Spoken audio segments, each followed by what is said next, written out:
ನಮಸ್ಕಾರ ವೀಕ್ಷಕರೇ, ನಾನು ನಿಮ್ಮ ರಾಕೇಶ್ ಅರುಂಡಿ. ಸಿದ್ದರಾಮಯ್ಯನವರ ಪತ್ನಿ ಕೊನೆಗೂ ಎಚ್ಚೆತ್ತುಕೊಂಡು ಮೂಡಾ ಸೈಟ್ ವಾಪಸ್ ಕೊಡೋದಾಗಿ ಪತ್ರವನ್ನು ಬರೆದು ಬಿಟ್ಟಿದ್ದಾರೆ.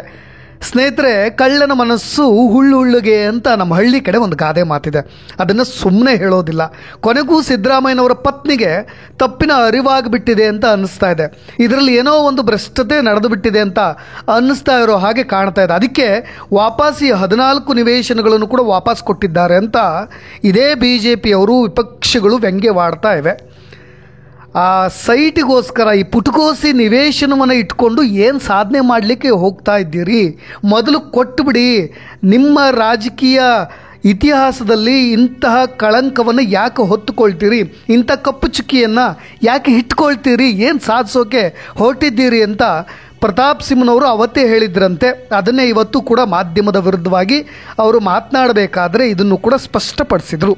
ಸ್ನೇಹಿತರೆ, ಒಟ್ಟು 3 ಎಕರೆ 16 ಗುಂಟೆ ಈ ಜಮೀನಿಗೆ ಬದಲಾಗಿ ಇದೇ ಸಿದ್ದರಾಮಯ್ಯನವರ ಪತ್ನಿ ಪಾರ್ವತಮ್ಮ ವಿಜಯನಗರದಲ್ಲಿ ಮೂಡಾ ವತಿಯಿಂದ ಕೋಟಿ ಬೆಲೆ ಬಾಳ್ತಕ್ಕಂಥ ನಿವೇಶನವನ್ನು ಮಂಜೂರು ಮಾಡಿಸಿಕೊಂಡಿದ್ರು. ಅದು ಕೂಡ ನಿಮಗೆಲ್ಲರಿಗೂ ಕೂಡ ಗೊತ್ತೇ ಇದೆ. ಇದೇ ವಿವಾದದ ಮೇಲೆ ಇವತ್ತು ಸಿದ್ದರಾಮಯ್ಯನವರ ಕುರ್ಚಿಯು ಕೂಡ ಅಲುಗಾಡ್ತಾ ಇದೆ. ಇದೇ 14 ನಿವೇಶನಗಳನ್ನು ಕೋಟಿ ಬೆಲೆ ಬಾಳುವ ಒಟ್ಟಾರೆಯಾಗಿ 62 ಕೋಟಿ ಅನ್ನೋ ಲೆಕ್ಕಾಚಾರವೂ ಒಂದು ಕಡೆ ಇದೆ. ಇದೀಗ ಸಿದ್ದರಾಮಯ್ಯನವರ ಪತ್ನಿ ಒಟ್ಟು 14 ನಿವೇಶನಗಳ ಕ್ರಯ ಪತ್ರವನ್ನು ರದ್ದುಗೊಳಿಸಲಿಕ್ಕೆ ಮತ್ತೆ ಏನು ಈ ಬದಲಾಗಿ 3 ಎಕರೆ 16 ಗುಂಟೆ ಜಮೀನಿಗೆ ಬದಲಾಗಿ ಪರಿಹಾರದ ನಿವೇಶನಗಳನ್ನು ನೀವು ಕೊಟ್ಟಿದ್ರಲ್ಲ, ಅದನ್ನು ನಾನು ವಾಪಸ್ ಕೊಡ್ತಾ ಇದ್ದೀನಿ ಅಂತ ಸಿದ್ದರಾಮಯ್ಯನವರ ಪತ್ನಿ ಮುಂದಾಗಿ ಬಿಟ್ಟಿದ್ದಾರೆ. ಅವರು ಹೇಳ್ತಾ ಇರೋದು ಒಂದೇ, ದಯವಿಟ್ಟು ಆದಷ್ಟು ಬೇಗ ಕ್ರಮವನ್ನು ತೆಗೆದುಕೊಳ್ಳಿ ಅಂತ ರಿಕ್ವೆಸ್ಟ್ ಕೂಡ ಮಾಡಿದ್ದಾರೆ. ಇದೊಂದು ರಾಜಕೀಯ ವಲಯದಲ್ಲಿ ಒಂದು ವಿಚಿತ್ರ ಬದಲಾವಣೆಗಳು ಈಗ ಏರ್ಪಡ್ತಾ ಇರೋದು. ಕೊನೆಯ ಅಂತಿಮ ಘಟ್ಟದಲ್ಲಿರುವಾಗ ಇನ್ನೇನು ಸಿದ್ದರಾಮಯ್ಯನವರು ರಾಜೀನಾಮೆ ಕೊಟ್ಟೇ ಬಿಡ್ತಾರೆ. ಒಂದು ಕಡೆ ಲೋಕಾಯುಕ್ತ ತನಿಖೆ, ಇನ್ನೊಂದು ಕಡೆ ಇಡಿ ದಾಳಿ, ಇವೆರಡರ ನಡುವೆ ಸಿಗಾಕೊಂಡಿರ್ತಕ್ಕಂಥ ಸಿದ್ದರಾಮಯ್ಯನವರು ರಾಜೀನಾಮೆಯನ್ನು ಕೊಟ್ಟೇ ಬಿಡ್ತಾರೆ ಅನ್ನೋ ಕೊನೆ ಕ್ಷಣಗಳಲ್ಲೂ ಕೂಡ ಒಂದು ರೋಚಕ ತಿರುವು ಏರ್ಪಟ್ಟಿರೋದು. ಸಿದ್ದರಾಮಯ್ಯನವರ ಪತ್ನಿ ಪಾರ್ವತಿಯವರು ಭಾವುಕ ಪತ್ರವನ್ನು ಬರೆಯೋದರ ಜೊತೆಗೆ ಒಂದಿಷ್ಟು ಮನವಿಯನ್ನು ಕೂಡ ಮಾಡ್ಕೊಂಡ್ಬಿಟ್ಟಿದ್ದಾರೆ. ಗಂಡನ ರಾಜೀನಾಮೆಯ ಸಂಕಷ್ಟದಿಂದ ಹೇಗಾದರೂ ಮಾಡಿ ಪಾರು ಮಾಡಲಿಕ್ಕೆ ಸಿದ್ದರಾಮಯ್ಯನವರ ಪತ್ನಿ ಪಾರ್ವತಿ ಈ ಸೈಟ್ನ ಸಹವಾಸವೇ ಬೇಡವಪ್ಪ, ಮನೆಗೆ ಬಂದ ಮಾರಿಯನ್ನು ಹಾಗೆ ಮನೆ ಬಿಟ್ಟು ತೊಲಗಲಿ ಅಂತ ನೀವೆಲ್ಲರೂ ಕೂಡ ಗಮನಿಸ್ತಾ ಇದ್ದೀರಾ. ಈ 14 ನಿವೇಶನಗಳು ಎಲ್ಲಿಯ ಹೊರಗೂ ಬಂದುಬಿಡ್ತು ಅಂದರೆ ಭ್ರಷ್ಟ ರಾಜಕಾರಣಿಗಳ ಸಾಲಿಗೂ ಕೂಡ ಸಿದ್ದರಾಮಯ್ಯನವ್ರನ್ನ ಸೇರಿಸಿಬಿಡುವ ಹಂತಕ್ಕೂ ಕೂಡ ತಲುಪಿತ್ತು. ಹಾಗಾಗಿ ಆರಂಭದಲ್ಲಿ ನಾನು ಹೇಳಿದ ಹಾಗೆ ಮನೆಗೆ ಬಂದ ಮಾರಿ ಹಾಗೆ ಮನೆ ಬಿಟ್ಟು ತೊಲಗಲಿ ಅನ್ನೋ ನಿರ್ಧಾರಕ್ಕೆ ಇದೇ ಸಿದ್ದರಾಮಯ್ಯನವರ ಪತ್ನಿಯವರು ಬಂದುಬಿಟ್ಟಿದ್ದಾರಾ ಅನ್ನಿಸ್ತಾ ಇದೆ. ಸ್ನೇಹಿತರೆ, ಇನ್ನೊಂದಿಷ್ಟು ಮಾಹಿತಿಗಳನ್ನ ಹೇಳಲೇಬೇಕು. ಒಂದು ಕಡೆ ಸಿದ್ದರಾಮಯ್ಯನವರು ಯಾವಾಗಲೂ ಕೂಡ ನನ್ನ ರಾಜಕೀಯ ಜೀವನ ತೆರೆದ ಪುಸ್ತಕ ಅಂತ ಯಾವಾಗಲೂ ಕೂಡ ಹೇಳ್ತಾ ಇದ್ರು. ಆದರೆ ಇಂತಹ ತೆರೆದ ಪುಸ್ತಕದಲ್ಲೂ ಕೆಲವೊಂದು ದಾಖಲೆಗಳು ಅಂದರೆ ಹರಿದು ಹೋದ ಹಾಳೆಗಳು ಕೂಡ ಇದ್ದಾವೆ. ಅದಕ್ಕೆ ದಾಖಲೆಗಳು ಕೂಡ ಇಲ್ಲ. ಅದು ಎಲ್ಲಿ ಅನ್ನೋ ಪ್ರಶ್ನೆಗಳು ಕೂಡ ಈಗ ಪಕ್ಷದಲ್ಲೇ ಜೊತೆಗೆ ವಿಪಕ್ಷಗಳಲ್ಲೂ ಕೂಡ ಹೇಳ್ತಾ ಇದೆ. ಸ್ನೇಹಿತರೆ, ನಾವೆಲ್ಲರೂ ಕೂಡ ಈ ಸಾಚಾತನದ ವ್ಯಕ್ತಿಗಳನ್ನು BJP, ಕಾಂಗ್ರೆಸ್ ಎಲ್ಲ ಪಕ್ಷಗಳಲ್ಲೂ ಕೂಡ ಭೂತಗನ್ನಡಿಯಲ್ಲಿ ಹಾಕಿ ಹುಡುಕಿದ್ರು ಅದು ಏನಾದರೂ ಸಿಕ್ಕರೆ ಪರಮಾಶ್ಚರ್ಯ ಪಡಬಹುದಾದಂಥ ಕಾಲಘಟ್ಟದಲ್ಲಿದ್ದೀವಿ. ಆದರೆ ಸಿದ್ದರಾಮಯ್ಯನವರ ರಾಜಕೀಯ ಜೀವನವನ್ನು ನೋಡಿದಾಗ ಅವರು ಕೂಡ ನಿಸ್ವಾರ್ಥ ಭ್ರಷ್ಟರಹಿತ ರಾಜಕಾರಣಿ ಅಂತ ಬಹಳಷ್ಟು ಜನರು ಅಂದ್ಕೊಂಡಿದ್ದರು. ಈಗ ಅವರ ಕಾರ್ಯಕರ್ತರಲ್ಲೇ, ಕಾಂಗ್ರೆಸ್ ಕಾರ್ಯಕರ್ತರಲ್ಲೇ ಕೂಡ ಅನುಮಾನದ ಅಲೆ ಕೂಡ ಹೇಳ್ತಾ ಇದೆ. ಸ್ನೇಹಿತರೆ, ಈಗ ಸಿದ್ದರಾಮಯ್ಯನವರಿಗೆ ಅತ್ತ ದರಿ ಇತ್ತ ಪುಲಿ ಎಂಬಂತಾಗಿದೆ. ಯಾವ ಕಡೆ ಹೋದರೂ ಸಂಕಷ್ಟ ಎದುರಾಗಿಬಿಟ್ಟಿದೆ. ಒಂದು ಕಡೆ ಲೋಕಾಯುಕ್ತರು, ಇನ್ನೊಂದು ಕಡೆ ಇಡಿ ಸಂಸ್ಥೆಗಳು ಎತ್ತ ಹೋದರೂ ಕೊಯ್ಲಿಕ್ಕೆ ಸಜ್ಜಾಗಿ ನಿಂತು ಬಿಟ್ಟಿವೆ. ಇನ್ನೊಂದು ಕಡೆ ಸಿದ್ದರಾಮಯ್ಯನವರ ಕುರ್ಚಿ ಕೂಡ ಅಲುಗಾಡ್ತಾ ಇದೆ.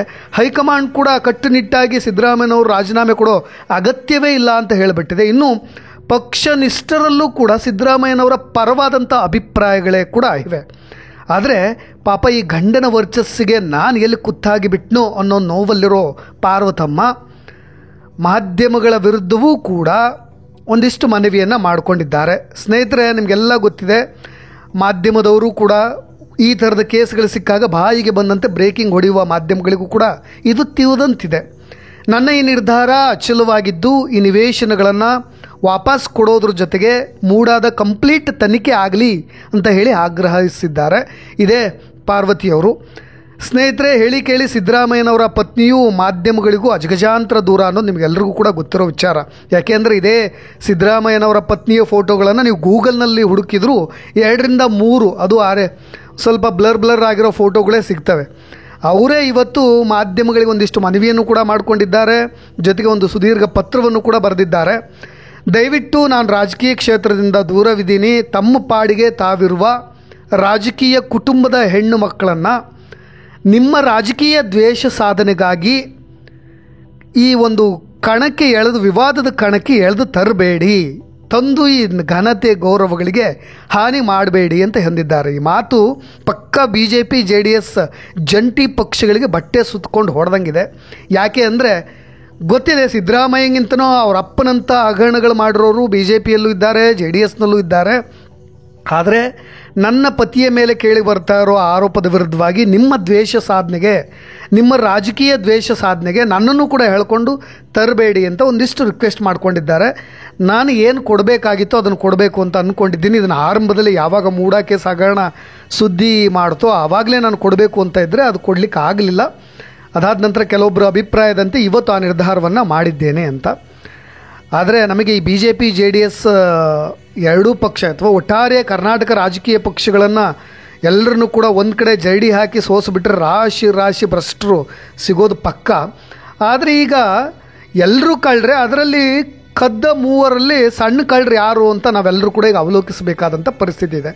ಒಟ್ಟಾರೆಯಾಗಿ ಇಷ್ಟೆಲ್ಲ ಹಗರಣಗಳು ಇಲ್ಲದೇ ಇದ್ದರೆ ಧೈರ್ಯವಾಗಿ ಘಂಟಾಘೋಷವಾಗಿ ತನಿಖೆಯನ್ನು ಎದುರಿಸೋ ವಿಷಯದಲ್ಲೂ ಕೂಡ ಆರಂಭದಲ್ಲೇ ಸಿದ್ದರಾಮಯ್ಯನವರು ಮುಂದಾಗಬೇಕಿತ್ತು. ಅವರು ಕೂಡ ಎಲ್ಲೋ ಎಡವಿ ಬಿಟ್ಟರು ಅಂತ ಅನಿಸುತ್ತೆ.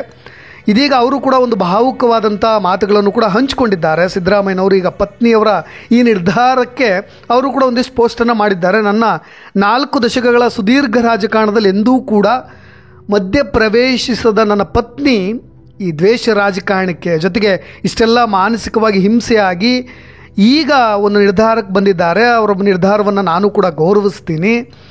ಅವರು ಈ ನಿರ್ಧಾರ ಮಾಡಿರೋದು ನನಗೂ ಕೂಡ ಸರಿ ಇದೆ, ಅದನ್ನು ಸ್ವಾಗತ ಮಾಡ್ತೀನಿ ಅಂತಲೂ ಕೂಡ ಹೇಳಿದ್ದಾರೆ.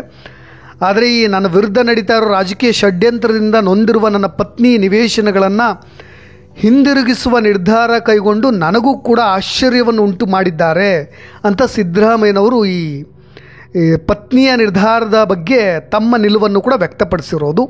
ನನ್ನ ವಿರುದ್ಧ ರಾಜಕೀಯ ದ್ವೇಷ ಸಾಧನೆಗಾಗಿ ವಿರೋಧ ಪಕ್ಷಗಳು ಸುಳ್ಳು ದೂರನ್ನು ಸೃಷ್ಟಿಸಿ ನನ್ನ ಕುಟುಂಬವನ್ನು ವಿವಾದಕ್ಕೆ ಎಳೆದು ತಂದಿರುವುದು ರಾಜ್ಯದ ಜನತೆಗೂ ಕೂಡ ಗೊತ್ತಾಗ್ತಾ ಇದೆ ಅನ್ನೋ ಅಭಿಪ್ರಾಯವನ್ನು ಕೂಡ ತಿಳಿಸಿಬಿಟ್ಟಿದ್ದಾರೆ. ಸ್ನೇಹಿತರೆ, ಅದು ಏನೇ ಇರಲಿ, ಒಂದು ಕಡೆ ಈಗ ಕೊನೆಯ ಘಟ್ಟಕ್ಕೆ ತಲುಪಿದೆ ಸಿದ್ದರಾಮಯ್ಯನವರು ರಾಜಕೀಯ ಭವಿಷ್ಯ ಏನಾಗುತ್ತೆ. ಇನ್ನೊಂದು ಕಡೆ ಈ ಮೂಡಾ ಹಗರಣದಲ್ಲಿ ಸಿದ್ದರಾಮಯ್ಯನವರ ಹೆಸರು ಕೇಳಿ ಬರ್ತಾ ಇರೋದ್ರಿಂದ ಇದು ಸತ್ಯವಾ ಅಥವಾ ಅಸತ್ಯವಾ, ಜೊತೆಗೆ ಈಗಾಗಲೇ A1 A2 A3 ಆರೋಪಿಯಾಗಿಯೂ ಕೂಡ ಈಗಾಗಲೇ EDಯೂ ಕೂಡ ಮುಂದಾಗಿದ್ದು ಅದರಲ್ಲಿ ಸಿದ್ದರಾಮಯ್ಯನವರ ಪತ್ನಿ ಹೆಸರು, ಸಿದ್ದರಾಮಯ್ಯನವರ ಹೆಸರನ್ನು ಕೂಡ ಸೇರಿಸುವ ಪ್ರಯತ್ನದಲ್ಲೂ ಕೂಡ ಇದೆ. ಇದರ ವಿರುದ್ಧವಾಗಿ ಆಕ್ಷೇಪವನ್ನು ಎತ್ತಲಿಕ್ಕೂ ಕೂಡ ಈಗಾಗಲೇ ಕಾನೂನು ಸಲಹೆಗೂ ಕೂಡ ಮೊರೆ ಹೋಗಿದ್ದಾರೆ ಸಿದ್ದರಾಮಯ್ಯನವರು. ಒಟ್ಟಾರೆಯಾಗಿ ನಾನು ಮೊದಲೇ ಹೇಳಿದಂತೆ ಸಿದ್ದರಾಮಯ್ಯನವರ ತೆರೆದ ಪುಸ್ತಕದಲ್ಲಿ ಒಂದಿಷ್ಟು ಹುಳುಕುಗಳಿರೋದು ಸ್ಪಷ್ಟವಾಗಿ ಗೊತ್ತಾಗ್ತಾ ಇದೆ ಅನ್ನೋದನ್ನು ಕೊನೆಯದಾಗಿ ಹೇಳ್ತಾ ಇದೇ ರೀತಿಯಾದಂಥ ಇನ್ನಷ್ಟು ಅಪ್ಡೇಟ್ಸ್ಗಳೊಂದಿಗೆ ಮತ್ತೆ ಬರ್ತೀನಿ. ನಾನು ರಾಕೇಶ್ ಶಾರುಂಡಿ, ಧನ್ಯವಾದ.